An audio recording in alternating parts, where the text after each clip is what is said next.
მოგესალმებით ჩემო ძვირფასო ტელემაყურებლებო. დღეს ჩვენ გვაგვხდებით ერთმანეთს.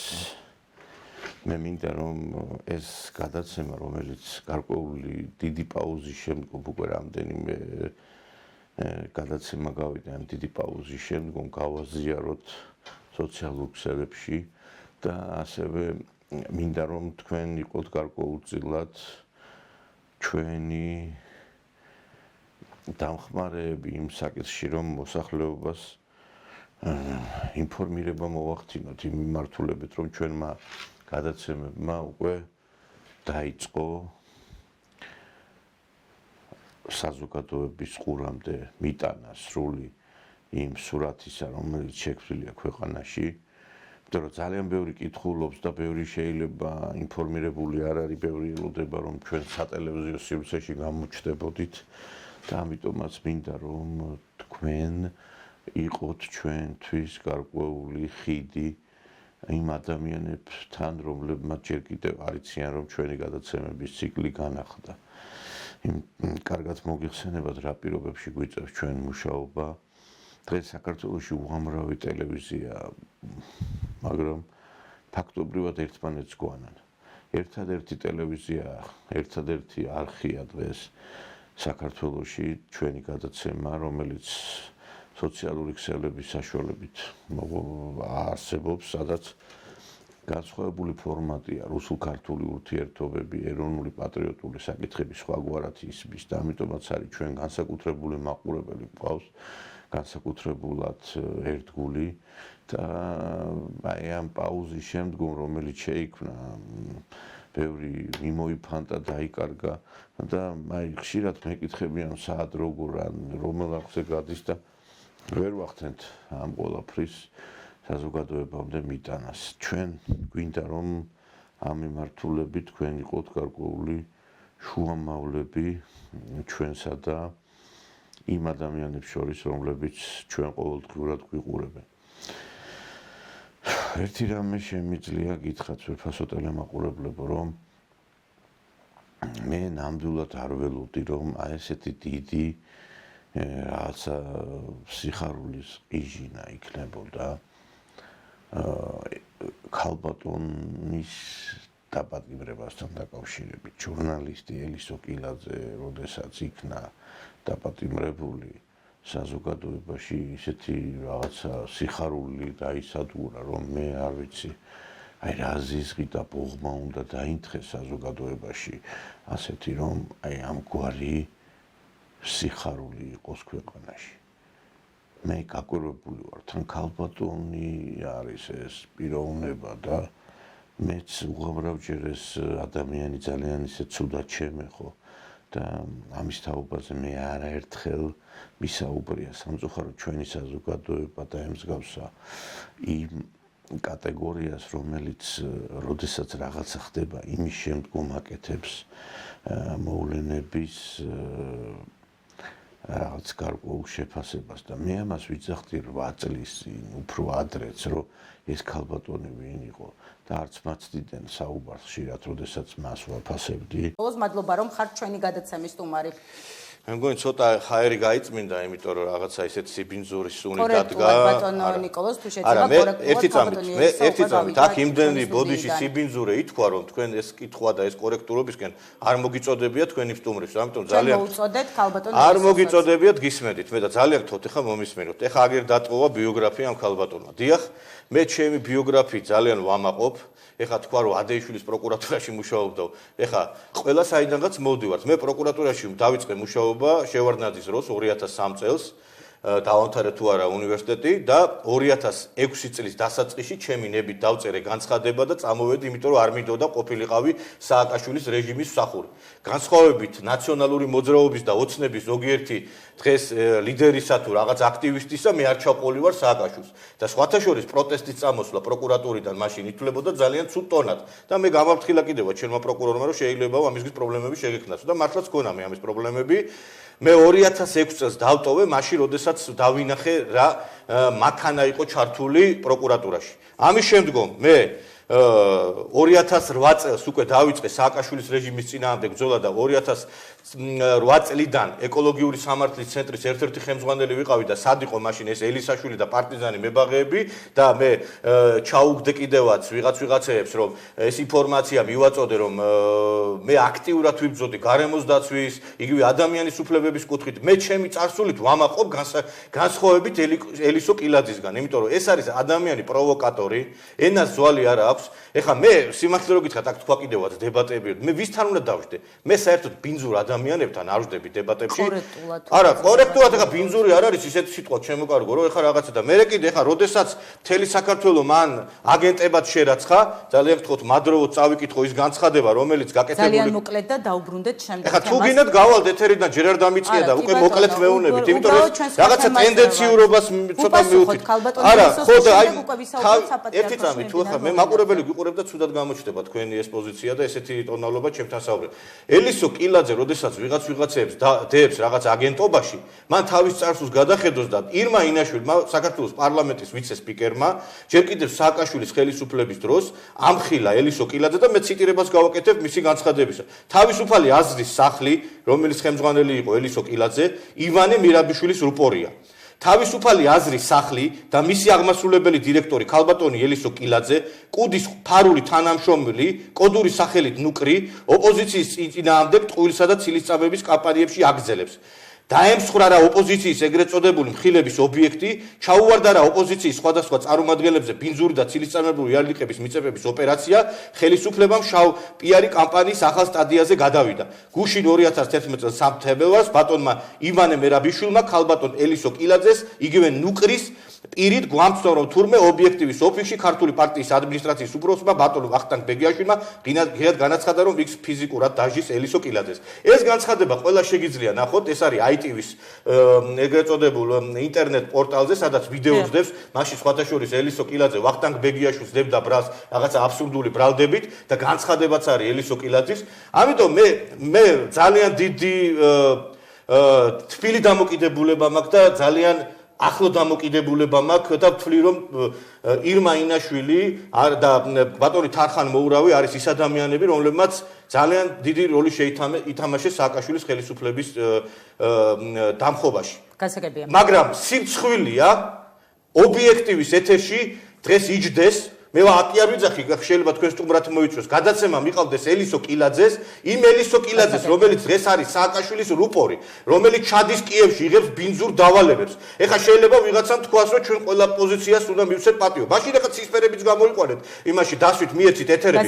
არა, დავამთავრებ ერთი წამით, ხო, არა, დავამთავრებ. შეიძლება მივცეთ მაშინ ჩვენ ეგრეთ წოდებული LGBT საზოგადოების თემის წარმომადგენლებსაც მიეცით ეთერები. იცით რა შეა საქმე? მე არ ვიძახი, რომ მე ერთი წამით აქ იყო ბრალდებები და ეხლა ცუდად გამოჩნდება ეს რომ არ მაცდით მე. აქ იყო ბრალდები. იცით რა არის? როდესაც ადამიანი ჩვენ ეს ობიექტივი არის თავისუფლების და სააკაშვილის რეჟიმის წინააღმდეგ ერთ-ერთი სიმბოლო. და ეს არის უამრავი ადამიანის შეურაცხყოფა, როდესაც ელისო კილაძე გამოდის ამ ეთერში და მაგალითად წინა ერთ-ერთ ეთერში ყავდა პიროვნება, რომელმაც შეურაცხყოფა მიაყენა დავით აიაზა სისხლის სამართლის პასუხისგებაშიც მიეცა ეს პიროვნება სწორედ ასავალ-დასავალი ჟურნალისტის გალახვის გამო და მე ვფიქრობ ეს არის ერთი წამით ხო შეიძლება არა დროში რატო ვარ ეს ცუდად გამოჩნდება ცუდად ჩანს მაყურებელს არა მე ჩემს მიმართ უბრალოდ ამიტომ მე მოუწოდებ ობიექტივის ხელმძღვანელობას რომ ელისო კილაძის ადგილი არის ნიკა გვარამიას ბუტკის ტელევიზიაში ობიექტივი არის ქართველი ხალხის გამარჯვებული ხალხის ტელევიზია და ადამიანი რომელიც დღეს ბინძური გვარამიას ბინძური სააკაშვილის დავალებებს ასრულებს ის არ უნდა იჯდეს. ეხლაც აი რამ გამოიწვია გაღიზიანება. ერთი წამით რამ გამოიწვია გაღიზიანება სააკაშვილის სარედაქციო პოლიტიკაში იჭრებით. არა არ ვიჭრები მე ჩემ პოზიციას გამოთქვა. თემას მე დაგისვამ ტკიცებას. არა ხო შეიძლება დავამთავრებ. აი მოკლედ დავამთავრებ. ეხლა რატო გაღიზიანდა ელისო კილაძე ჩემთან დაკავშირებით. მე მას ერთ დავყევი და სახელსაც არ ვახსენებ ვისაც, იმიტომ რომ ეს ადამიანი არ ღირს იმათ რომ ის სახელი ვახსენო. რატო გაღიზიანდა? მე ვთქვი კორექტულად ვთქვა. რუსთავი 2-ის მხარდაჭერა მე ვთქვი არის დღეს ნაციონალების სააკაშვილის და აგრეთვე გამაუპატიურებლების მხარდაჭერა მეთქი ეს ამაზე აღშფოთდა რომ როგორო ჩვენ მე კიდე ერთხელ ვიმეორებ აი ამ ხალხს ვინც უდგება დღეს გვერდში გვარამიას და რუსთავი 2-ს ჩემთვის ის არის გამაუპატიურებლებთან კორექტულად და მოვჩეთ ამ თემაზე საუბარს. ძალიან ცუდად საუბრობთ ბატონო ნიკოლოზ, ახლა დაუბრუნდეთ საპატრიარქოს თემას. გამაუპატიურებლები არ არიან? ჩვენ ამ თემაზე არ ვართ. არა, ამ თემაზე ილაპარაკა სტუმარმა. აქ იყო ბრალდებები. ეს ადამიანი თვითონ არის აგენტი და დღეს ეს არის სააკაშვილის ხელისუფლების სტილი. როდესაც ადამიანებს, ესე იგი, დღეს ვის მიმართაა ბრძოლა გამოცხადებული, აი საპატრიარქოს თემას რო შევეხოთ. მეუფე სერაფიმეს მიმართ, მეუფე სერაფიმე ჯოჯუას მიმართ, რომელმაც ამხილა სააკაშვილი 2012 წელს, მეუფე იაკობის მიმართ, რომელმაც ამხილა სააკაშვილი და ყველა იმ ადამიანის მიმართ არის დღეს ბრძოლა გამოცხადებული, აი ესეთი პატარ-პატარა რაღაცა სააკაშვილის ხელის ადამიანების მიერ და ისინი ესე იგი ყველას დაცავენ. თვითონ არის აგენტი, მე არ მithქვი აგერ იმენაში ნუკრი ყოფილა აგენტი და ეს ყველა უნდა იცოდეს. ეს არის ძველი ინფორმაცია, მაგრამ აგენტი ნუკრი როგორ ვიღაცებზე ლაპარაკობს, ეს არის თავხედობა. ეხლა წამოვა გაზეთში რაღაცას დაწეს, რუსთავი ორის ეთერში მივა, კიდევ ერთხელ მეორე, მე პირადად ჩემი წარსული ჩვენ არ ვართ აქ მოსული ელისო კილაძეზე სასაუბრო. არა, იმიტომ რომ ელისო კილაძე ჩემზე ბევრი ისაუბრა. არ ვსაუბრია თქვენზე ბევრი.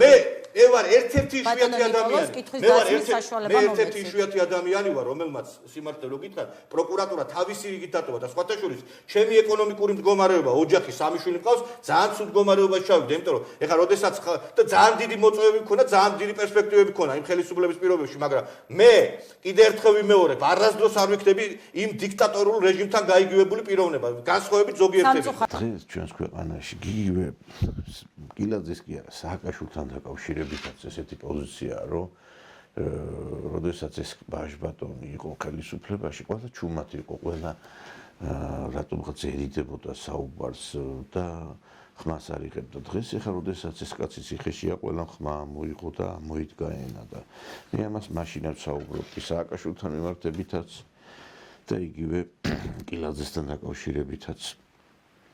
არ ვიცი, თქვენც ნახეთ ის ვიდეო ჩანაწერები, რომელიც გავრცელდა ამ ქალბატონთან დაკავშირებით საშინელებაა და აი ესე მუშაობდა ეს ადამიანი. ანუ გამთავის გოგოს ამბავზე რომ შემოხდა ხო და ეკა ხერხეულიც და რაღაცა ამბერდი რომ მომიყვა, მაშინ უთხარი რომ მე უთხარი ძალიან ობიექტურად შეფერხებები, იმიტომ გქონდა მეთქი რომ გენი აყირავდა რაღაცნაირად თქო.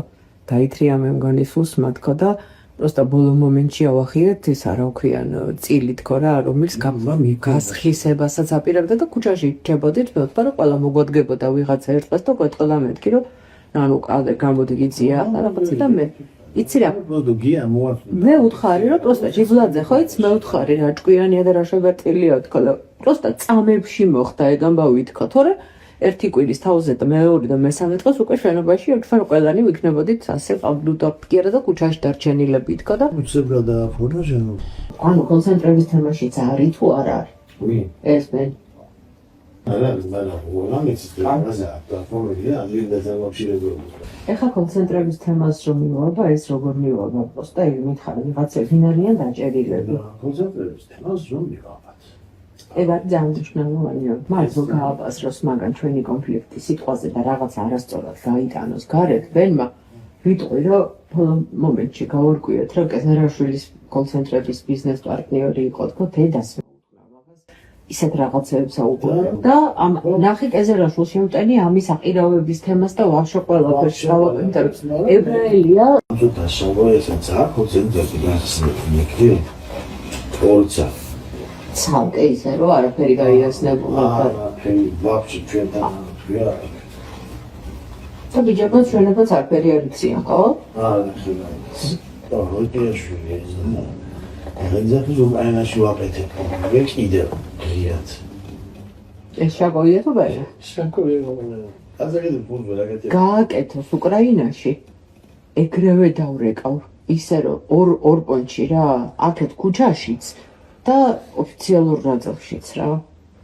ისეთ ტიპებთან დავრეკავ, რომ მაგას იქ უკრაინაში აუყირავებ ყველა შემთხვევაში. უკრაინაში კაკრას მაგის ხო იცი მილიონი ბერკეტი არსებობს. ძალიან ბევრ ადამიანთან მქონდა შეხება ბიზნესმენებთან, პარლამენტარებთან და საქართველოს ყოფნის პერიოდში და აი მსმენია მაგალითად ერთი პარლამენტის დეპუტატის ბიზნესმენი მამა საუბრობდა რომ კაცო პატივი ვეციო და მაინც თავს მესხმისო ეს ქალიო და რა უნდაო და მე ვთხარი აი ზუსტად პატივი რო ეცი იმიტომაც გესხმის რომ კიდე მეორეჯერაც პატივის ცემეთქი და ეს ადამიანი აშანტაჟებდა ხალხს თავისი აი ბინძური მეთოდებით და ციხე საერთოდ არ არის ადამიანებისთვის რაღაცა გარკვეული მარტო სადამშილო ფუნქციის მატარებელი. ციხე არის ასევე რომ გამოსწორდეს ადამიანი სინანულში ჩავარდეს. არ ვიცი ეს გამოსწორდება თუ არა ეს ქალბატონი, მაგრამ ერთს კი ვიტყვი რომ ჯოჯოხეთში რომ არ მოხვდეთ იმისთვის მაინც უნდა იზრუნოთ რომ რაღაც სინანული რაღაც ცრემლები დააქვიოთ. მე ერთხელ მოვისმენი ამ ქალბატონის რაღაც კომენტარი რომ ისე მე რა მინდა 60-ში ჯოჯოხეთშია ყველა ჩემი ახლო მეგობარიო და იქ ვდავიყო. ჯოჯოხეთში მოხდები თუ 60-ში? ვიმე, ყველა ჩემი მეგობარი და ახლობელი ჯოჯოხეთშია და ხა მე რაზე უნდა მოვხდე? 60-ში რომ მოვხდე, ვისთან ერთად უნდა ვიცხოვრო, ხო? ნუ არ ვიცი ხა თუ მართლა იქ ჯოჯოხეთში აპირებს, მისთვის სინანული უცხო იქნება, მაგრამ ერთი ფაქტია, რომ ჩვენ საზოგადოებაში უკვე უნდა აი ეს ხორცმეტებისგან უნდა გავთავისუფლდეთ. ეხლა მე მახსოვს ეხლა დღეს ბევრი რამ ტრიალებს სოციალურ ქსელში და აი იხსენებენ განცხადებებს ამ ქალბატონთან დაკავშირებით პარტიის ლიდერებისა, პოლიტიკური პარტიის ასევე ხელმძღვანელი პირებისა და მე არ ვიცი ხა ჩვენ 13 წელი უნდა დავჭირვებოდა რომ საკადრისი პასუხი გაგვეცა ამ ქალბატონისთვის. ესე იგი 13 წელი უნდა ელოდოს ადამიანი იმას რომ ვიღაცა უკეთური დაიშება და დღესაც რამდენი ადამიანია კიდე დასასჯელი და კიდევ 13 წელი უნდა ელოდოს ადამიანი იმას რომ მას პასუხი გაეცემა. ეს ადამიანი ამ ადამიანის მიმართ გამოტანილი გადაწყვეტილება სამართალდამცავი სტრუქტურების მხრიდან გასაგებია რომ არის კანონთან შესაბამისობაში, რა თქმა უნდა, მაგრამ იცით რა არის, როდესაც კანონი აგვიანებს მოქმედებას, მე უკვე ეს ძალიან ცუდად მოქმედებს თვითონ ქვეყნის ბედიღბალზე და ქვეყნის განვითარებაზე. მე არ მინდა ხა მთელი გადაცემა ამას ცემას მიუძღვნა, ჩვენ სხვა თემებიც გვაქვს განსახილველი, კერძოდ კი ის რომ ჩვენ დღეს, როდესაც აი თითქმის მთელი ქვეყანა უკვე რამდენიმე თვეა გადართული არის აი დაჭერებზე, გადართული არის აი უამრავი ადამიანის პასუხისგებაში მიცემის გაშუქებაზე. რატომღაც გვავიწყდება ის რომ პური და სანახაობა, რომელიც ეს მეთოდი შემოღებული იქნა რაღაც გარკვეული ქვეყნების სამართავად იმისთვის იქნა რომ რაღაცა იდეოლოგია განხორციელებულიყო ვიღაცების მიერ, მაგრამ ჩვენ გვაქვს სანახაობა, მაგრამ პური არ აქვს. პურის ნაკლებობა საქართველოში, პური პირდაპირ გაგებით არ მინდა გაიგო, თუმცა პირდაპირითაც ნაკლებობაა. დღეს ჩვენ ქვეყანაში გვაქვს ძალიან ბევრი პრობლემები სოციალური მიმართულებით და სოციალური მიმართულებით პრობლემებს კიდევ უფრო მეტი რაღაც გარკვეული პრობლემები ემატება და ამ ყველაფრის გადაჭრის ერთადერთი საშუალება არის რუსულ-ქართული ურთიერთობების იმ დონემდე აყვანა, რომელზეც ჩვენ დიდი ხანია ვსაუბრობთ. ბოლოს ისე წავა საქმე, რომ ჩვენ რაზეც ვსაუბრობდით ამდენი ხანი, ეს ჩვენ საერთოდ არ გავახმენდებით რაღაცებს და იტყვიან, რომ სად იყო მჟავანაძე და სად იყო ეს გადაცემები, ჩვენ ვიყავით ყველაფერი, კაცო, ყველაფერი თქვენ იყავით, ყველაფერი თქვენ მიიწერეთ. არ დავეძებ არაფერს, ოღონდ საქმე გააკეთეთ. იმ ნაციონალური მოძრაობის არ იყოს, კაცო, ჩვენ ვიბრძოდით იმ ნაციონალური მოძრაობის წინააღმდეგ და ბოლოს რო ამოიღეს ხმა 2012 წელს ზოგიერთებმა მე ესენი აღმოჩნდა ყველაფერის სათავეში ხელისუფლების და იმ ხალხმა, ვინც მართლა სისხლი დაანთრია დღესაც მიღმა ამ პროცესებისა და ჩვენ ახლა როდესაც ვსაუბრობთ ამ რუსულ-ქართულ ურთიერთობებზე, დღეს სამრეწველო და აი პოტენციალის აღორძინება მხოლოდ რუსულ-ქართულ ურთიერთობებს ეფუძნება და ჩვენ ეს უნდა კარგად გავითავისოთ. აი ხა მაგალითად აი სიტყვაზე ვიძახე ხა 6 წლამდე ავტომობილების შემოყვანის გადაწყვეტილება იქნა მიღებული, ან 6 წელს ზემოთ უკვე ავტომობილებს ვეღარ შემოიყვანს მოქალაქე და ეს არის ძალიან დიდი დარტყმათითეული საქართველოს მოქალაქისთვის. იქიდან გამომდინარე, რომ ადამიანებისთვის უკვე ეს სატრანსპორტო საშუალება არის არა ფუფუნების საგანი, არა გადაადგილების საშუალება, არამედ შრომის იარაღი.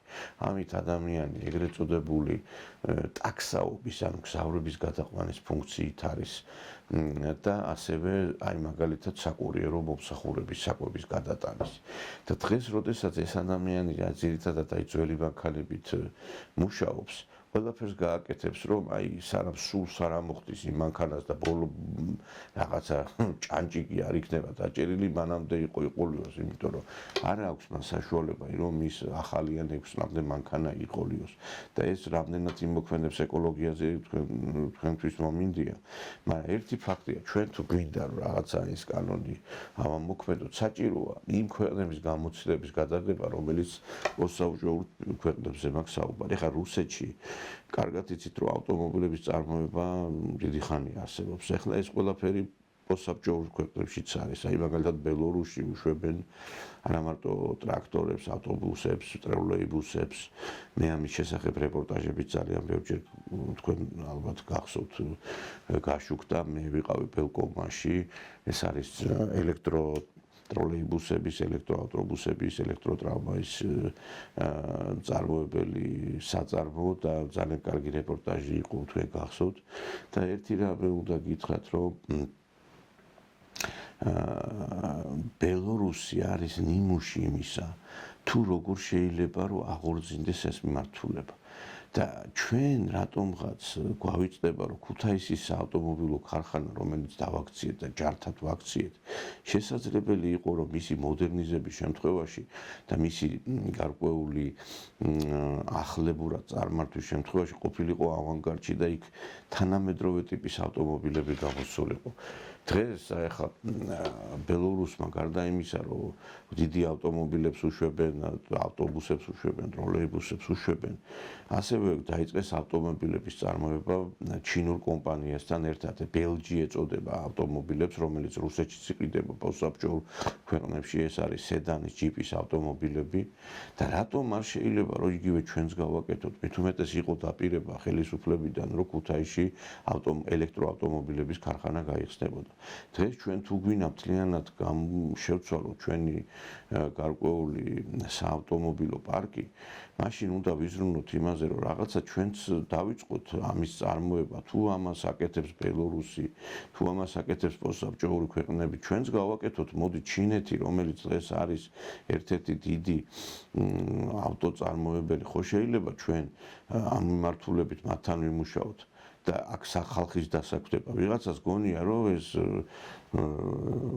გელაბარკალაიას ავტომობილები რო შემოყავს, ეს არის საქართველოს განვითარება. ეხლა ეს კაცი ამ ავტომობილების გაყიდვით თვითონ შოულობს ფულს და მაღაზიაში რამდენიმე დასაქმებული ადამიანი შოულობს ფულს და ცუდი არ არის, მაგრამ როდესაც ქარხანა ამუშავდება, ეს უფრო სხვა დიდი რაღაცა იქნება.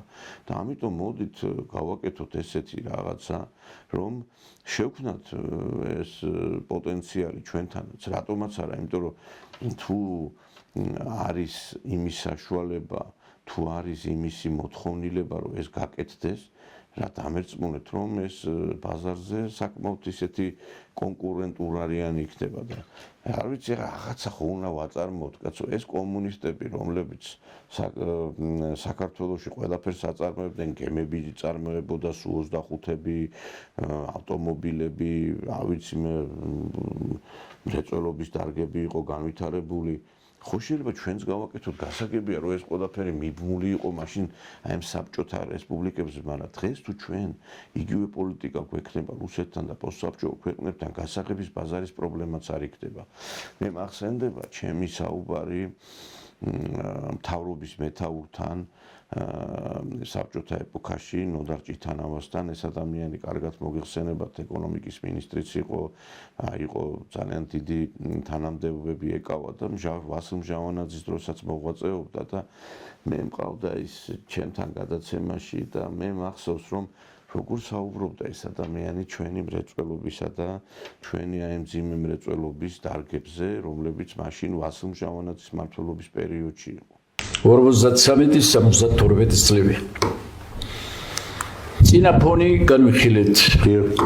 ომი ომთან დაკავშირებული საქართველოს პოლიტიკური სიტუაცია დაძაბული ამ დროს ჩამოდის კაცი არის წინააღმდეგები თვითონ პარტიის ცენტრალური კომიტეტი საკავშირო მხედველობაში უშვებს შეცდომებს რომელიც ხელსაყრელი ისეთ შეცდომებს რომელიც იწვევს გამწვევებას მდგომარეობისა და ასე შემდეგ მოგახსენეთ იმის თაობაზეც რომ პოლიტიკურ ცხოვრებაში რა ახალი მოვლენები იყო მასთან დაკავშირებული ეხლა როგორ ვითარდებოდა ეკონომიკა და სოციალური სფერო იმ პერიოდში აი ეს არის თავისი მე ეს ცნობილი ეს ინფორმაციები მე ახლა მინდა გითხრათ პირდაპირ იმ პერიოდში ფაქტობრივად შედგა საქართველოს ეკონომიკის დარგობრივი სტრუქტურა მაღალი ტემპებიც იყო მაგრამ აქ გასათვალისწინებელია ის მდგომარეობა როგორი ფონი დახვდა მას ომის შემდგომი პერიოდი აღდგენითი სამუშაოები და მერე იწყება განვითარება განსაკუთრებით გამოირჩეოდა სამრეწველო კომპლექსი აი მაგალითად რა დარგები იყო წარმოდგენილი ელექტროენერგეტიკა სათბობი მრეწველობა შავი მეტალურგია ვითარდება ფერადი მეტალურგია ვითარდება ქიმიური და ნავთობგადამუშავებული მრეწველობა მანქანათმშენებლობა და ლითონდამუშავება სატყეო ხის ცელულოზის ქაღალდის სამშენებლო მასალების მსუბუქი მრეწველობა კვების მრეწველობა მაგალითად ტიპებით კომბინირებული საკვების ეს გაუკვირდათ იმ პერიოდში ჩამოყალიბდა და კომბინირებული საკვების მრეწველობა 1 მილიონ ტონა მარცვალს გადაამუშავებდა აი ეს იყო საჭირო იმისათვის რომ მეცხოველება გავითარებულიყო დღეს გვაქვს საერთოდ ეგ დარგი არა ეს არა ეხლა აქედან ეხლა თუ მაყურებელი თვითონ გააკეთებს დასკვნას რა დარჩა თითოეულასაც არ მოიგია ჯერ თქვათ რა გქონდა და აი ეს არის ამიტომ იმ დროს მრეწველობაში მუშაობდა 550,000-ზე მეტი კაცი 4 მილიარდ 700 მრეწველობაში რამდენი 557,000 72 წელს 70 წელს 572,000 ეს მარტო მრეწველობაში რომელიც მე ჩამოვთვალე და აქ ამ შემთხვევაში ამ მრეწველობის აგებულებას ანატომიას აქვს მნიშვნელობა რისგან შედგება იგი შედგება იმ დარგებისაგან რომლებიც არის მეცნიერება წევრი რომ ამან მოამზადოს საერთოდ სოციალური სფეროს განვითარების შემდგომში მაღალი ტემპები ესე იგი პირდაპირ ვთქვათ იმ პერიოდში ამ პერიოდში ძირითადად ყალიბდება სამრეწველო კომპლექსი როგორც ერთიანი კომპლექსი რომელმაც უნდა მოამზადოს სხვა დარგების განვითარების შემდგომ განვითარების ტემპები მეტად საინტერესო სურათი არის სატრანსპორტო კომპლექსის ფორმირების თვალსაზრისით მე გაირკვა რომ ჩვენთვის გაირკვა მე რომ ასეთი კომპლექსი არც ერთ რესპუბლიკას არ ქონია საბჭოთა კავშირში კონკრეტულ აიყურეთ ყველა სატრანსპორტო ყველა საშუალების წარმოების პროცესი საქართველოში სატრანსპორტო საშუალება და ყველა სახეობის პროდუქცია გამოდიოდა მაგალითად ტაგანროგიდან გადმოიტანეს თქვა 1942-43 წელს ავიაციო ქარხანა იმ დროს ავიაციო ქარხანა ბოდი რატო გადმოიტანეს რომ იქ შეიშინდა და გადმოიტანეს საკითხ მოიტანეთ ამიტომ ავიაციო ქარხანა მუშაობს იმ დროის მოთხოვნების შესაბამისად ეს უკვე საკავშირო მუშაობს კინიგზარა ორთვალე შემდგენელი ქარხანა იყო აქ მერე ელმავალ შეფელ ქარხანა შეიყარა საფუძველი ელმავალს უშვებდა საბჭოთა კავშირში ჩვენ და კიდევ ერთი ქალაქი ესე იგი საავტომობილო ქუთაისში შერჩეულია ეს ადგილი დაწყება მაგრამ გაიშალა ეს მუშაობა საზღვაო აქ არის მეტად საინტერესო რამ საზღვაო ტრანსპორტი მეფხედობაში მაქვს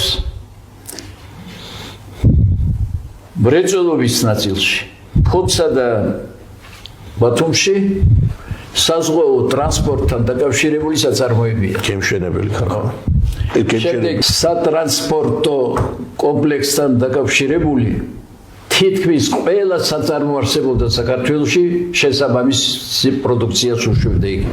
ავიაციაზე, საავიაციო ქარხანა, ელმავლებს უშვებდა, საავტომობილო საწარმო კუთეისისა, ავტომანქანებს, საზღვაო, გემს საშენი ფოთი, ბათუმი და სხვათა შორის საზღვაო ტრანსპორტის სამმართველო არსებობდა. ბათუმში შეიქმნა 1967 წელს ლეგენდარული კაპიტანი ანატოლ კაჭარავა ხელმძღვანელობდა მას. აგრეთვე იყო იქ თევზჭერის სამმართველო. გემები ქონდა იმდენი? არა, იმას ქონდა გემები, 80-ზე მეტი გემი თუ მეხსიერება ღალატობს. თევზჭერას, ხო? არა, თევზჭერას არა, ამას დიდს, უფრო დიდს. საზღვაო სანაოსნო იყო 80-მდე.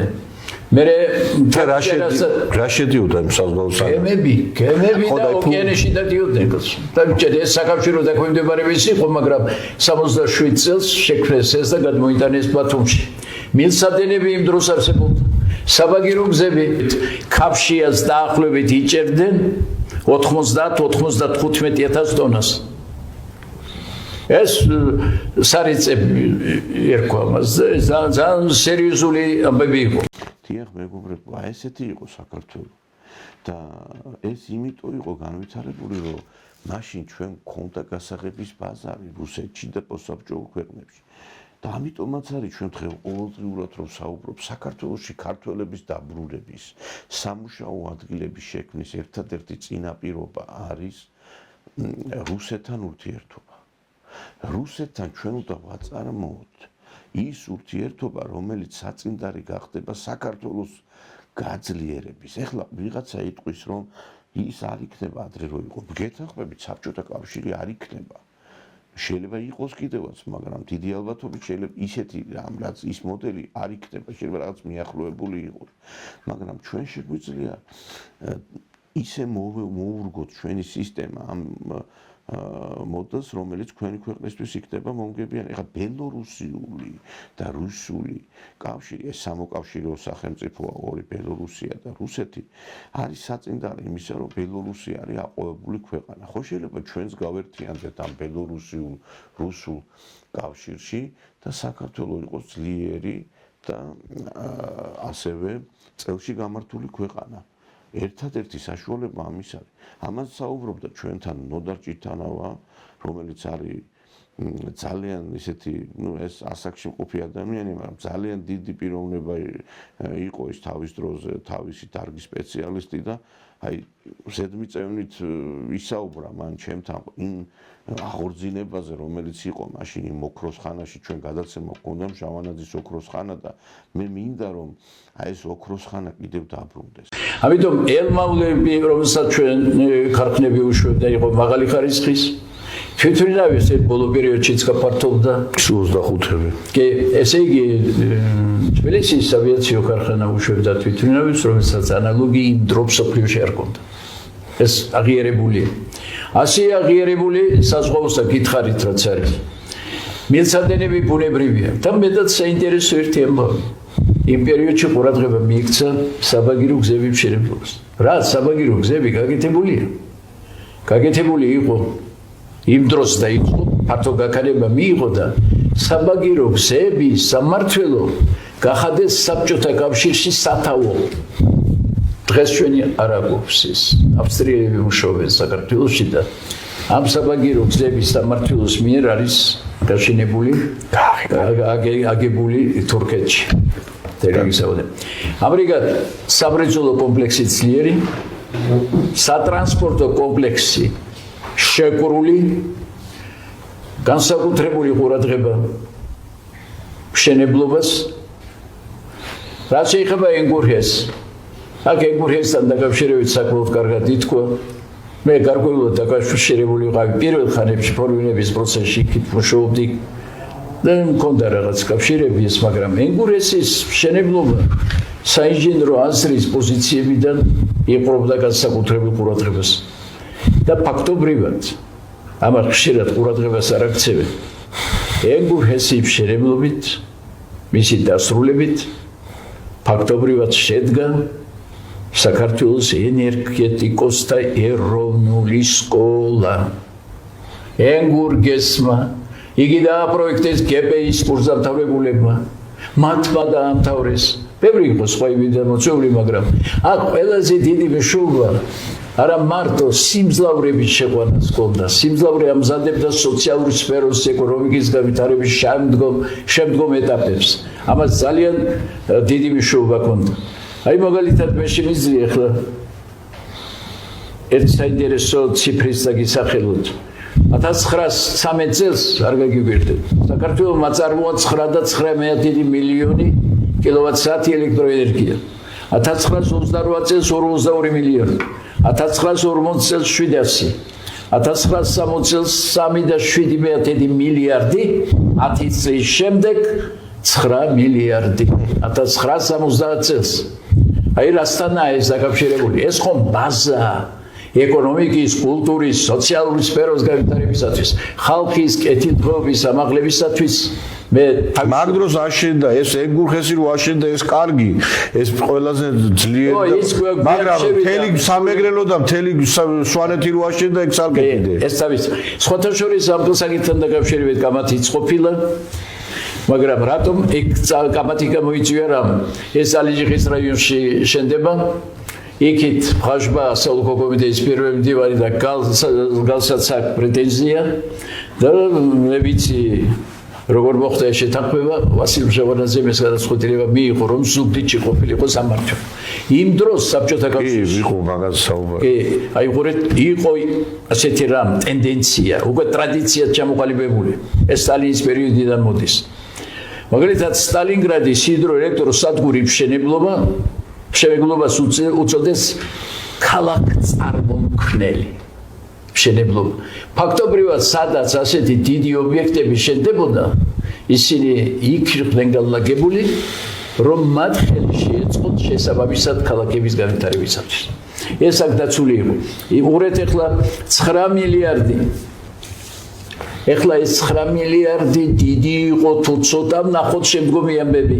2000 წელს იყო 7 მილიარდი. შემდეგ 2010 წელს იყო 9.9, 2022 წელს ახლა გავუშვით 14 და 2 და ფაქტობრივად დავიწყეთ 1999 წლის დონეს. ამდენი ხნის განმავლობაში. ესე იგი, ენგურგესის მშენებლობას ორი დატვირთვა ჰქონდა. ქვეყნის ეკონომიკის, კულტურის, ხალხის კეთილდღეობის განვითარებისა და ხალხის კეთილდღეობის ამაღლების მატერიალურ-ტექნიკური ბაზის უზრუნველყოფის ფუნქცია ერთი და მეორე ქართველ ენერგეტიკოსთა კადრების სამჭედლოს ფუნქცია. საინჟინრო აზრი საფუძვლად უნდა დაედოს ეგრეთ წოდებულ ინოვაციურ ტექნოლოგიებს და ამისათვის საჭირო იყო ასეთი დიდი ჰიდროელექტროსადგურების მშენებლობა. ეხლა განვიხილოთ მეორე მხარეც, სხვა დარგი. მარტო ეს ხო არ არის მრეწველობა, ტრანსპორტი, მშენებლობა. განსაკუთრებული ყურადღება ექცეოდა მშენებლობის თვალსაზრისით უმაღლეს სასწავლებლების შენობების თანამედროვე მოთხოვნების დონეზე აშენებას.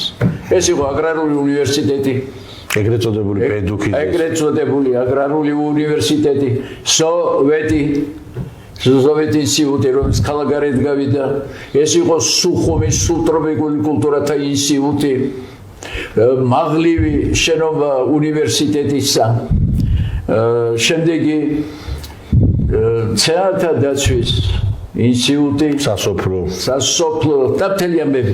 ამას მიექცა ძალიან დიდი ყურადღება. იმ დროს მშენებლობის კონტექსტში უნდა განვიხილოთ ესეც.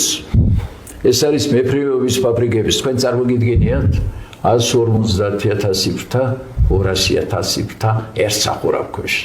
ერთი კომპლექსი. პრიმერსია ზოგადად. კვერცხის პრობლემაც ხდებოდა. 700 მილიონამდე ავიდა წარმოება კვერცხისა.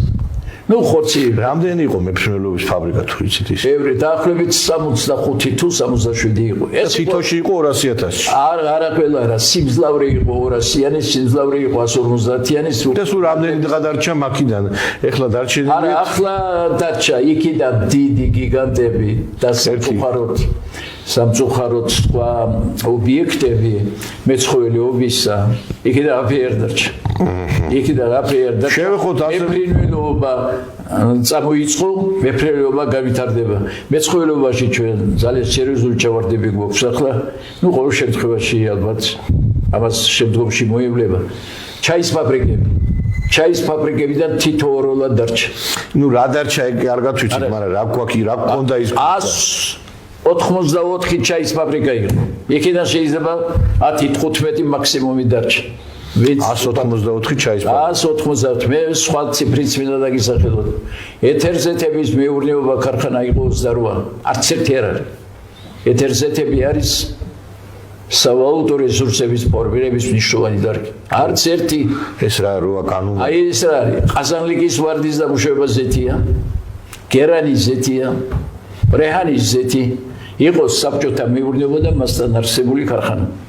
28 ამჟამად ჩვენს მიდგომებში ეთერზეთოვანი კულტურების მოყვანა ერთ-ერთ სერიოზულ მიმართულებად უნდა განვიხილოთ. ამის შემდეგ აგებ მატერიალურ-ტექნიკური ბაზის თვალსაზრისით. კარგი სოფელში ცნობილია ჩაი ამდენი იმდენი იკრიფება ყველაფერი ერთად. როგორ ხდებოდა სასოფლო სამეურნეო წარმოების მატერიალურ-ტექნიკური ბაზის შექმნა? აი დააგვირდით 1970 პირველი კოლხეთის ათვისებასთან დაკავშირებით. მე იმ დროინდელი მოღვაწეობიდან ამ ფუნქციონირებიდან ეკონომიკის ყველაფერს გამოყოფდი ემგურეს განსაკუთრებულად, გამოყოფდი სპორტის სასახლის საინჟინრო ემის თვალსაზრისით და გამოყოფდი განსაკუთრებული მნიშვნელობით კოლხეთის ათვისების საკითხებს. 1960-მდე კოლხეთის ათვისების პროგრამა იყო. 1964 გარკვეული ცვლილებები შევიდა, მერე დაშრობის სამუშაოები ერთი, მორწყვის სამუშაოებს მიეცა მაღალი დიდი გაქანება, რუსთავის გავითარება იმ პერიოდში. რუსთავში ქიმიური ბოჭკოშერებლობის დაწყება, ქიმიური მრეწველობის გავითარება. მე ეს ამ ჩამონათვალში დაგისახელეთ ფაქტობრივად სამრეწველო კომპლექსი მისი სტრუქტურით იმ პერიოდში ჩამოყალიბდა სრულად. ხოლო შემდგომ წავედით მათი რეკონსტრუქციისა და გაფართოების გზით.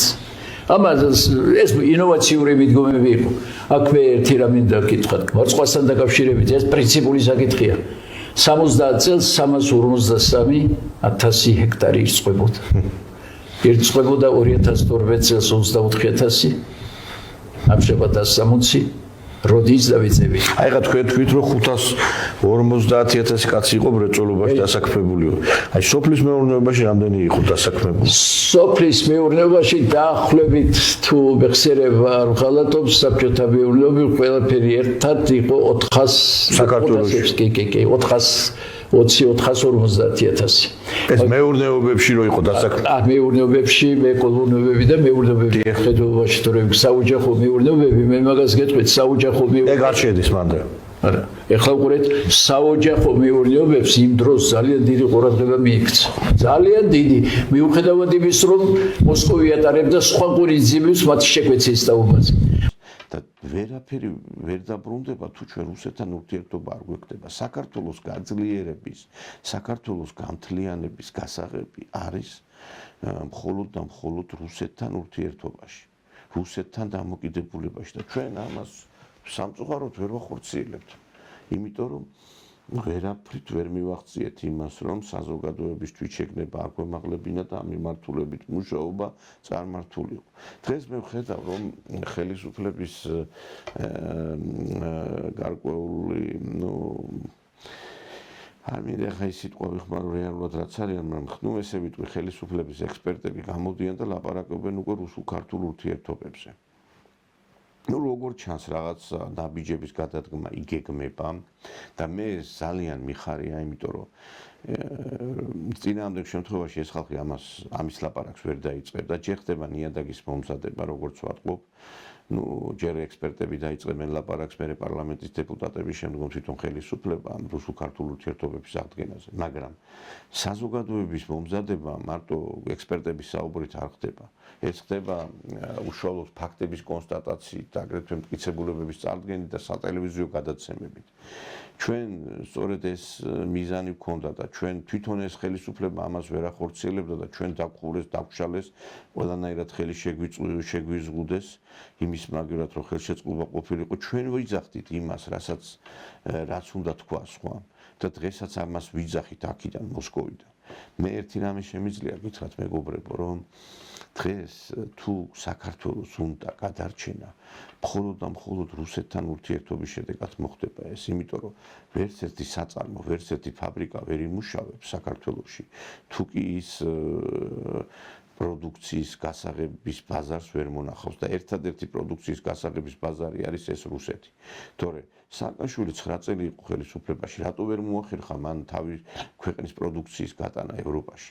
რაღაცა ბოდიში რაღაცა მინიმალური რაოდენობით ღვინის გატანას თუ ეძახი ჩვენ პროდუქციის გასაღებას უცხოეთში, ეს რაღაც სასაცილო არის. თან უნდა გავითვალისწინოთ ევროკავშირის ქვეყნებში ლიმიტირებულია პროდუქციის შეტანა, აი მაგალითად ეხა პოლონეთიდან რძის პროდუქტის შეტანა ევროკავშირის ქვეყნებში არის ლიმიტირებული და როდესაც ეს ლიმიტი უკვე მიაღწევს იმ დასაშვებ ნორმას, პოლონელი ფერმერები უკვე ხრიან იმ რძეს, რომელიც უკვე ვეღარ შედის ევროპულ ბაზარზე. და ჩვენც ახლა რისი იმედი გვაქვს, ახლა თვითონ ვერ ასაღებენ თავის პროდუქციას და შენ შეგიშვებენ იქ იმ ბაზარზე. ეს ხო გამორიცხულია მეგობრებო. ეს ხო აბსურდია პირიქით. აი ბევრი რო ევროკავშირის წევრობა შენატრის ევროკავშირის წევრად ჩვენც არავინ არ მიგვიღეს და რომც მოხდეს ეს იმას ნიშნავს, რომ რაც არის საერთოდ რაღაცა პატარა წარმოება, ისიც კი გაჩერდება. და მე ამასთან ერთად ჩვენ უნდა დავიწყოთ იმაზე ფიქრიც, რომ ის უცხოური გარკვეული პროდუქცია, რომელიც შემოდის ქვეყანაში, დაიბეგროს იმგვარად, რომ შემდგომში ქართულ ბაზარზე ის იყოს არაკონკურენტუნარიანი და ქართულ პროდუქციას მიანიჭოს უპირატესობა ჩვენმა ადგილობრივმა გლეხმა თუ მოსახლეობის წარმომადგენლების რაღაც დიდმა ფენამ, იმიტომ რომ როდესაც უკვე ვხედავ ჩვენ რაც არის ბაზარზე სიტუაცია შექმნილი, რომ უცხოური პროდუქცია უფრო იაფია ვიდრე ქართული, რა თქმა უნდა უცხოურს ყიდულობს და ჩვენ ისე უნდა დავბეგროთ ეს უცხოური პროდუქცია, რომ პირიქით ქართული პროდუქცია იყოს იმ დაბალ ფასში და უფრო მიმზიდველი იყოს ჩვენი მოქალაქეებისთვის ვიდრე ეს უცხოური. ამაზე უნდა დავიწყოთ მუშაობა, ასე მოხდება ფასების დაწევა. დღეს აი ფასების დაწევაზე რო არის საუბარი, ფასების დაწევა უნდა მოხდეს აი ამ მიმართულებით და ვერ მოხდება ფასების დაწევა ისე როგორც ზოგს წარმოუდგენია. ეხლა რო შემოდის ეხლა მაგალითად იგივე კვერცხი თუ ქათამი იმ ფასით, რომელი ფასითაც შემოდის. მე ის ქართველი გლეხი ვერ დაუწევს იმას ისე რომ წაგებაში დარჩეს და იძულებულია ის ფასი დაადოს და იძულებულია იმ ფასში გაყიდოს, რომლითაც უკვე შესაძლებელს გახდეს რაღაც კონკურენცია შევიდეს უცხოურ ნაწარმთან. დღეს აქ ეხა რუსეთში, როდესაც ძალიან ბევრი აი ამ სანქციების შედეგად გავიდა რუსული ბაზარიდან, რუსეთში დაიწყეს წარმოება იმ პროდუქციის, რომელიც აქამდე არ იყო ესეთი ყურადღების ის ქვეშ და დღეს ეხა სოფლის მეურნეობის პროდუქციის განვითარება, ღვინის ნაწარმის განვითარება და ყველაფერი იმის განვითარება დაიწყეს, რაც აქამდე არ იყო. ვიღაცას ეგონა რომ მაკდონალდსი რო გავიდო და რუსები დარჩებოდნენ რაღაცა ამ პროდუქტის გარეშე და გააკეთდა აგერ უსნაი ტოჩკა და ანალოგია ზუსტად იმ მაკდონალდსისა. და ვიღაცას ეგონა რომ ამით დაიქცეოდა, ან კოკაკოლას თუ ვერ დალებდა, არის სხვა სასმელი იმას ვამენ და კოკაკოლა ჩემოდის. და უკვე რიგში დგანან ის ევროპელი მეწარმეები, რომლებიც უკვე ელოდებიან თავის ჟამს, როდის შემოვლენ რუსეთში. ასევე აი ვხედავთ, რომ UEFA-მ მიიღო გადაწყვეტილება, რომ რაღაცნაირად უკვე ნელ-ნელა დაუშვას რუსული კლუბები ევროსარბიელზე და ახალგაზრდული კლუბები დაიწყო ეს და ანუ უკვე ნელ-ნელა იქამდეც მივა საქმე, რომ ეს სანქციები მოიხსნება მეგობრებო. მე ერთი რამე შემიძლია გითხრათ, რომ ჩვენ დღეს საქართველოში სამწუხაროდ ადამიანების იმდენად დაუმახიჯეს აზროვნება, რომ მათ ვერ წარმოუდგენიათ, რომ რუსულ ბაზარზე ყოფნის შედეგად საქართველოს მიხეიროს. დღეს საქართველოს რაც შეუძლია რუსულ ბაზარზე იმასაც ვერ ვაკეთებთ, ადრეც მithქვია და ეხაც ვიმეორებ, რომ დღეს სავსეა მთელი რუსეთი ქართული სამზარეულობით. სავსე ყველა კუთხეში არის ქართული სამზარეულო და 80% არის ეს არაქართული. როცა ჩვენ შეგვიძლია შევქმნათ ბრენდი, როგორც მაკდონალდსი არის, ისევე შევქმნათ ქართული აი ამ სამზარეულოს ბრენდი, რომელიც შევა ყველა ქვეყანაში, მათ შორის რუსეთში, აქ დასაქმდება ქართველები და აქ გაიყიდება ქართული პროდუქცია. ეს არის მილიარდობით დოლარის შემომტანი. ეს არის უკვე საწინდარი ქვეყნის განვითარების. იმიტომ რომ იცით რა შეასაქმე დღეს რომ ვიღაცა რესტორანში შედის, მაგალითად მე ხშირად ვქონი და მეც ესე ვარ, კითხულობს ეს ნამდვილად ქართული რესტორანია, ვინ არის მზარეული, ქართველები არიან, რა პროდუქცია და როდესაც ხვდება რომ იქ ქართველების მაგრა წვები არიან და პროდუქციაც არ არის ქართული, ის არ არის იმ გემოს მატარებელი. მე ხა მოსკოვში აღმოვაჩინე 1-2 ადგილი მართლაც აი ძალიან ისეთი მაღალი დონისაა, მაგრამ დანარჩენი აი სიმართლე რო გითხრათ, ახლოსაც ვერ მივა რაღაცა იმ ქართულ გემოებთან, რომელიც ჩვენ აი ესე ძალიან გვიყვარს.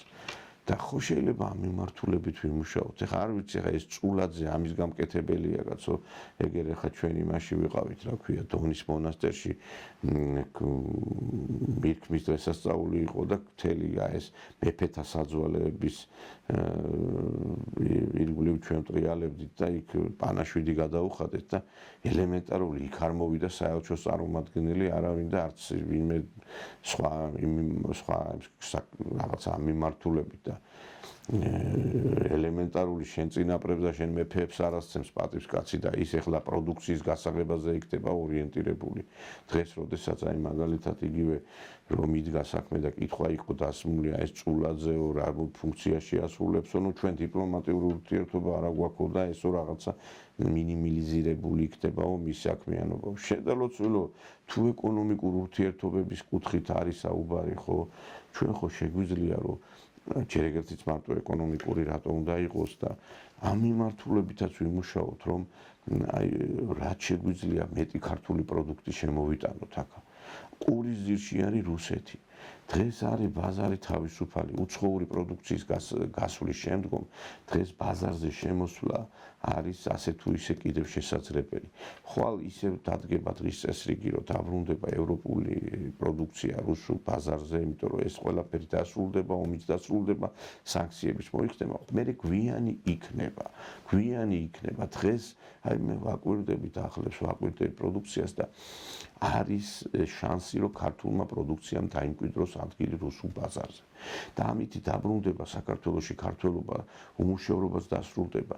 უმუშევრობის დასრულება კიდევ იმას ნიშნავს, რომ საქართველოში დემოგრაფიულ მდგომარეობაც გამოსწორდება. იმ დღეს ახლა ლადო ბოჟანძემ დაუსვა კითხვა პრეზიდენტ ყაბელაშვილს, რომ აიო თქვენ იქნებ მიხედოთ დემოგრაფიულ საკითხს, აი ესეთი ლამის ხარხარი დავიწყე და გულიანად ვიცინოთ. ახლა ჯერ ეგერთიც რა პრეზიდენტის კომპეტენცია ეს რომ ეს საკითხი გადაწყვიტოს და მე კიდე ესე იგი ესე რანაირად უნდა მოხდეს ეს ყველაფერი ძალიან მაინტერესებს ვიღაცას წარმოგიდგენთ დემოგრაფიული სიტუაცია ერთი ხელის დაკვირვით დემოგრაფიული მდგომარეობა ეკონომიკური მდგომარეობის გარეშე ვერ გამოსწორდება ადამიანებს ოჯახი შექმნა იმიტომ უძნელდებათ რომ ბინას ვერ ყიდულობენ და სამსახური არ აქვთ და ყველაფერი მიდის ამ ეკონომიკასთან სამუშაო ადგილებთან როდესაც კაცმა იცის რომ ხელფასი აქვს და რომ შეუძლია ბინის ყიდვა ცოლსაც მოიყვანს და შვილებსაც გააჩენს მაგრამ ადამიანს რომელსაც ბინა არ აქვს თავს ჭერი არ გააჩნია რა ოჯახის შექმნაზე რა დემოგრაფიაზეა საუბარი აი ამ ხალხს ზოგჯერ ვფიქრობ რომ საერთოდ ესენი რაღაცა უცხო პლანეტაზე ხო არ ცხოვრობენ მეთქი ამდენი სისულელეების მოსმენას რომ ბავშვები დაუგებულობ პირიქით აი ამ ახალ-ახალი გადაწყვეტილებების შემდგომ კიდევ უფრო მეტად დამძიმდება სოციალური მდგომარეობა. აი ხა მაგალითად ის თევზის ბაზარი დაიხურავო ბათუმში.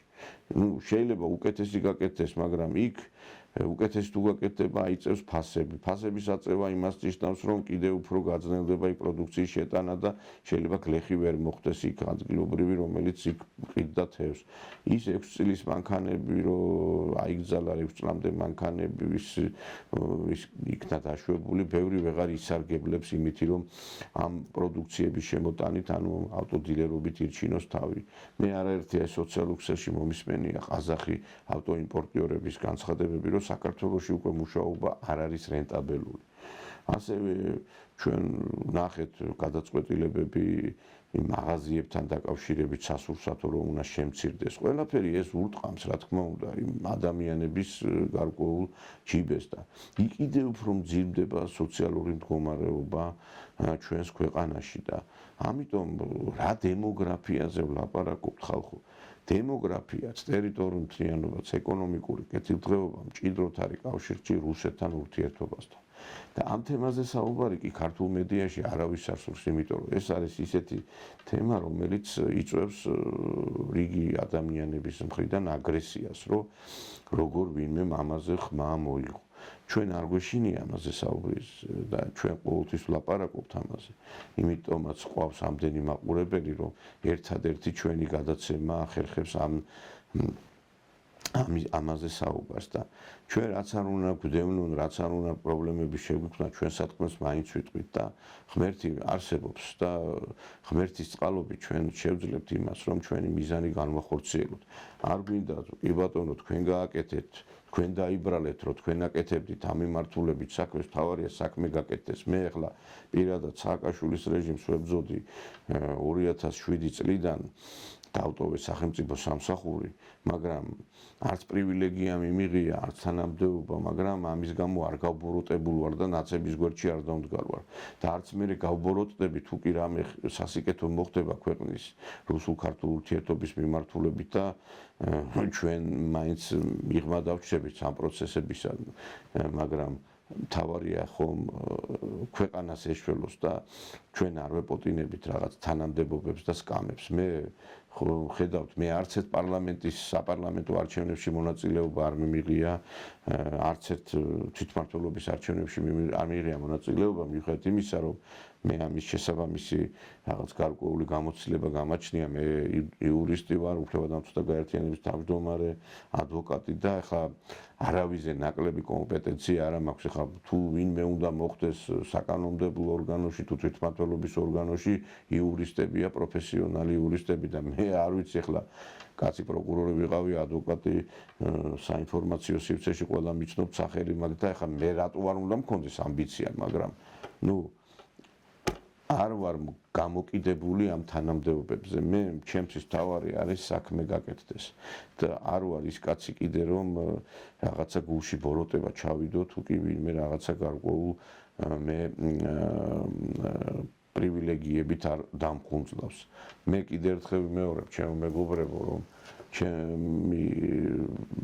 ჩემი გარკვეული აი გადმოსახედიდან რაღაც გარკვეული ნათელი კონტურების რაღაცა სინათლე მე დავინახე ამ ბოლო რაღაცა დღეებში. მე მაქვს გარკვეული ინფორმაციებიც ასევე აქ რუსეთიდან რაღაცებთან მიმართებით. რაღაცა ძვრები არის, მაგრამ ეს ძვრები ადრეც იყო და ბოლომდე არ მივიდა, მაგრამ ძვრები არის, შესაძლებელია რაღაც გარდატეხა მოხდეს. ყველაფერი არის საქართველოს ხელისუფლების კეთილნებაზე.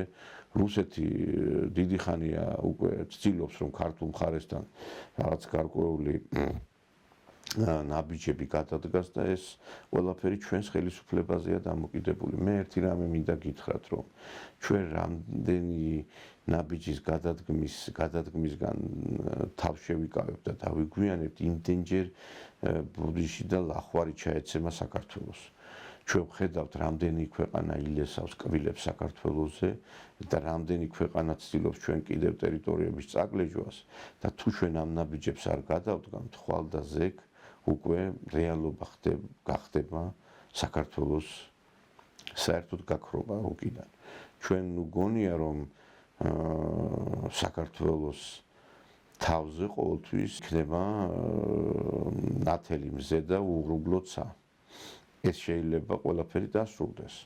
როგორც დასრულდა ერთი დიდი იმპერია, რომელმაც ვერ განსაზღვრა რეალობა და არასწორი პოლიტიკა აირჩია. მე ამიტომაც რომ ხვალ და ზე გვიან არ იყოს, მინდა გითხრათ ყველას, რომ ჩვენ დროზე უნდა დავიწყოთ სვლა რუსეთის ფედერაციისკენ. ამას მე არ ვლაპარაკობ, იმიტომ რომ აქ ვიმყოფები. ამას მე ვლაპარაკობდი თბილისში, გორში, ამას ვლაპარაკობდი სხვადასხვა სტუდიებში, ამას ვლაპარაკობ მე 15 წელია მეგობრებო. 15 წელია განუწყვეტლად ვლაპარაკობ ამას და სამწუხაროდ ამას საქართველოში ვერ ხედავენ, თორე აქ ძალიან კარგად ხედავენ, ამას ხედავენ პოსტსაბჭოურ ქვეყნებში და მე ძალიან დიდ პატივს ვცემენ და მე ამით მოხარული ვარ და ერთი რამე მინდა გითხრათ. რაც არ უნდა ბრძოლა აწარმოოთ თქვენ საკუთარი ქვეყნის წინააღმდეგ, აი ამ საქართველოს მტრებზე მაქვს საუბარი. ჩვენი ქვეყანა მაინც მიაღწევს მიზანს, იმიტომ რომ საქართველოში ბევრი კი ცდილობს წარმოაჩინოს, რომ ქართველიერი უვარგისია და არაფრის მაქრისი, მაგრამ ესე არ არის. ქართველ კაცს აქვს დიდი მოთმინების უნარი, მაგრამ თუ ეს მოთმინება უკვე რაღაცა გაცდა, რაღაც გარკვეულ ფარგლებს, შემდგომში უკვე სხვა მიმართულებით იწყება სვლა ქართველი კაცისა. მე მინდა გითხრათ, რომ ჩვენ ყოველთვის ვიქნებით ქვეყნის ეროვნული ინტერესებიდან გამომდინარე მოქმედებაში და მე ერთ რამეს ვიტყვი, რომ თუ კი ჩვენ გვინდა საერთოდ აი რაღაცა გარკვეულ წარმატებებს მივაღწიოთ, აი ჩვენ მეზობლებს შევხედოთ, აი ჩინეთზე რომ მქონდა საუბარი. აი ამ ხელა ქვეყანაა რუსეთის ფედერაცია და როგორი კავშირები აქვს უკვე ჩინეთთან, ისეთი ფართო, ისეთი თვალნათელი, რომ აი რო შემოხვალ თუ არა აეროპორტში უკვე ამას თვალნათლივ დაინახავ, წარწერები უკვე აი ქვეყნების აი სახელდებები რუსულად და ჩინურად არის. ადრე იყო რუსულად და ინგლისურად. აი ხა მაგალითად რა დღესასწაულია ჩინეთში გამოვიდა მარია ზახაროვა ჩაწერა მიმართვა ჩინურად და ამით მიულოცა ჩინელებს ეს დღესასწაული. ეს არ არის რავლის მეტყველი. ამიტომ ჩვენს რაღაცა დავანებოთ ამ ევროპულ სოდომიისკენ სწრაფვას. რუსეთი მიხვდა, ინდოეთი მიხვდა ამას ყოფილი პოსტსაბჭოური ქვეყნები და ჩვენც ხო უნდა მიხვდეთ ამ ყველაფერს. დავანებოთ თავი ამ უაზრო ნატო ევროკავშირის სახეს. აგერ ახლა სტაბილურობაზე და უსაფრთხოების ქოლგაზეა საუბარი და ამერიკაში აგერ ახლა ჰოკეის მატჩი იყო, გამოვიდნენ ვიღაცებმა და ტყვიების სროლა და ზუზუნი და ჩაცხილვა იყო. და ესეთი ფაქტები ძალიან ხშირია იქ. ესეთი ფაქტები ძალიან ხშირია ევროპაში. ჩვენ ვნახეთ როგორ მოწყალოთ იქნა მოკლული უკრაინელი დევნილი ქალბატონი, რომელიც იჯდა ესე იგი ავტობუსში და ისე მოკლეს თვალა ისე მოწყალოთ მოკლეს, რომ არ ვიცი, მე არავითარი სინანული არ ქონდა იმ ადამიანს და საკადრისი პასუხიც არ მიიღო იმ მკვლელმა, მე როგორც ვიცი. დღეს ხედავ ჩვენ რომ არის 1000 ინსინუაციები რუსეთთან დაკავშირებით, რომ აი ამ ომის გამო რაღაც კრიზისშია რუსეთი. ეს არის სრული აბსურდი. ამას ჩემი თვალით ხედავ მე. არანაირი ომის ზეგავლენა და ომი ეს რაღაცა არ აისახება დღეს რუსულ ეკონომიკაზე. რა თქმა უნდა, დრონები ფრინავენ, რაღაცა გარკვეული შეფერხებები აეროპორტებში, მაგრამ ეს არ არის ის რაღაც რუსეთს დააქცევს და დაარტყამს. რუსეთი არის ძალიან ძლიერი და კიდევ უფრო ძლიერდება ამ ომის შედეგად, უფრო და უფრო